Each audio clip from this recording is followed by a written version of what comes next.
This session is about tuberculosis. As many as 1/3, or more than 2 billion people of the world's population, may be infected by the tuberculosis mycobacterium, but only a small proportion, less than 10% of these, actually develop the disease during their lifetime. In the other 90% infected, the bacteria will stay dormant. That means it sleeps in the body and doesn't cause disease. Every year, about 9 million people fall sick with tuberculosis, or TB as we say, and 1.5 million people die. That's more than 4,000 people every day. TB can spread without physical contact through airborne transmission, that is, you breathe in the bacteria into your lungs. People infected with the TB bacteria are at much greater risk of developing active TB disease if their immune defense is weakened. For example, those who also have HIV at the same time, or those receiving chemotherapy for cancer, or children under 5 years of age. The WHO has identified 22 high-burden countries, of which most are in Southern Africa, Southeast Asia, and Eastern Europe. Strategies to combat TB need to be particularly intensive in these countries. Those infected with both TB and HIV have a much higher risk of dying from one of these diseases. For example, TB is the cause of death in 25% of people living with HIV. So the HIV epidemic, in particular in sub-Saharan Africa, makes TB eradication much more difficult. Over 95% of TB deaths occur in low and middle-income countries. However, the good news is that the mortality rate actually has declined by 45% over the last 2.5 decades. Since then, 1990, the number of newly infected patients has also begun to drop, although this decline is even slower. Many global strategies have been launched over the recent decade to prevent and control the spread of TB and to reduce mortality. TB vaccination became widely used in the late 1940s, but is today mainly recommended to children in countries where there is a lot of TB, because the current vaccine mainly protects against the most serious consequences of TB illness. Another important strategy is TB case finding. Passive case finding is when someone feels unwell and seeks healthcare, and then is diagnosed with TB by a healthcare worker.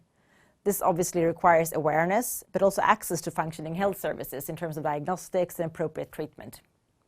Active case finding, on the other hand, requires systematic screening and clinical evaluation of persons who are known to be at high risk of developing active TB disease, such as contact tracing of those exposed to active TB by someone in the family, or through screening among HIV-positive people from areas where there is a lot of TB, or as we say in global health, where TB is an endemic disease.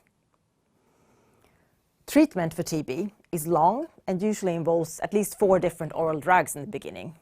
Most need to be in daily treatment for 6 months, but for some patients with antibiotic-resistant TB, the treatment can be even longer, up to 2 years. With this demanding treatment, many patients stop taking their drugs too early. This is, for example, because of unwanted side effects or lack of motivation and lack of easy access to drug refill.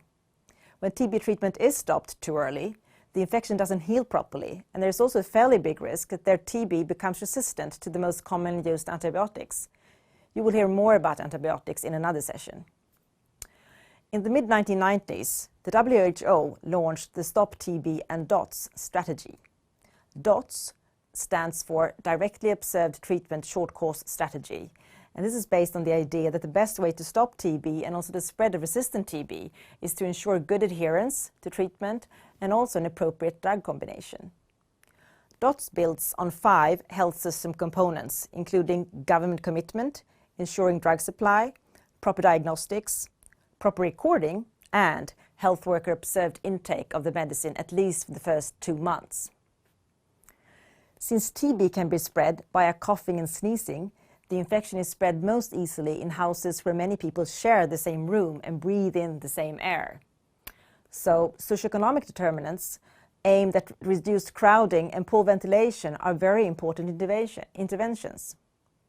This can be seen in the reduced mortality rates of TB in the US, for example, where mortality began to decline steadily already from the turn of the century, long before TB vaccination and antibiotics even were discovered.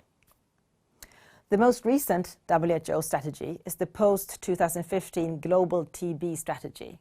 It has the ambitious goal to end the TB epidemic by reducing TB deaths by 95% and new cases by 90% over the next 20 years. The WHO also wants to ensure that no family is pushed into poverty due to TB.